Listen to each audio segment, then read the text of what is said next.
Alors prendre une douche après une opération, c'est une question extrêmement fréquente, mais ce n'est pas une question facile. Donc j'ai été demander à ma pharmacienne 2-3 conseils. Ensuite, comment ça va? Bonjour Victor, ça va très bien. Qu'est-ce que je dois prescrire à mes patients pour la douche en post-opératoire? Alors déjà, certainement pas ces pansements-là. Là, les pansements tout simples comme ceci, ça résiste pas à l'eau. Pas imperméable du tout, clairement pas. Voilà, Ça, vous les mouillez, la cicatrice, elle fait mouillante. exactement. Et pire après, ça macère en dessous, donc vraiment à proscrire. Après, on a ces pansements-là, les pansements silicone de ce type-là. Donc là, ça permet, s'il y a quelques petites gouttelettes, ça résiste. Par contre, ça résiste pas à une douche complète. Là, ça risque de s'imprégner et c'est pas ce qui est recommandé. Seulement on met ça pour la douche par exemple, et que quand on ressort, le pansement il est bombé, qu'est-ce qu'il faut faire? Qu'est-ce qu'il faut faire? Déjà, on l'enlève parce que sinon il va y avoir une macération et un risque d'infection après. On refait les soins d'antisepsie qui sont recommandés par le médecin et après on réapplique un pansement comme il faut, propre. Alors qu'est-ce qu'on peut prendre pour la douche? Ce qu'on va prendre, soit ici ce genre de plaque comme ceci, complètement transparente, ça c'est fait pour ça résiste à l'eau. Il y a différentes marques et différentes tailles. On va vraiment avoir différentes tailles.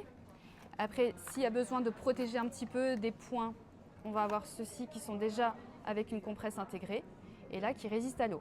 Le petit bémol, il faut vraiment faire attention de bien les poser ici, la zone tout autour, pour qu'il n'y ait pas du tout d'entrée d'eau au moment de la douche. Il faut les poser avant de prendre la douche, Évidemment, quand la peau est bien sèche. quand la peau est bien sèche, tout à fait. Ok. Ça, c'est pas des pansements. Ce ne sont pas des pansements, ce sont des pansements, mais ce sont des plaques uniquement. Donc ça, on les met par-dessus l'autre pansement qu'on C'est avait ça, avant. c'est Donc ça. on peut mettre par exemple un pansement en papier comme ça, et par-dessus une plaque. Oui, ou on peut les mettre aussi sans pansement. Au centre, ça ne colle pas. Est-ce qu'on peut voir à quoi ça ressemble un de ces pansements Bien sûr. là, comme ça? Ceci, on verra mieux comme ça avec la lumière. Donc on a la compresse au centre. Ici, juste autour, ça ne colle pas. Et bien sûr, ici, les bords vont coller. Et c'est ça qu'il faut poser vraiment lentement et bien à plat pour que s'il y ait bien une bonne étanchéité. Ok. Est-ce que c'est le même collant que sur ces pansements-là? Non, ça va être un autre adhésif. Ok. Si on est allergique à ces pansements-là, ou si on a des réactions cutanées à ces pansements-là, ça ne veut pas dire qu'on va avoir une réaction cutanée. Exactement. Ouais. Ok. Il faut tester. Si jamais quand on le pose, il n'est pas parfaitement appliqué et qu'il y a de l'eau qui s'infiltre en dessous, Eh ben, on fait comme pour d'autres pansements qui ont pris l'eau.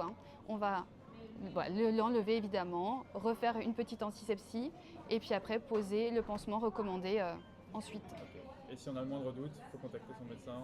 Exactement. Ok, super.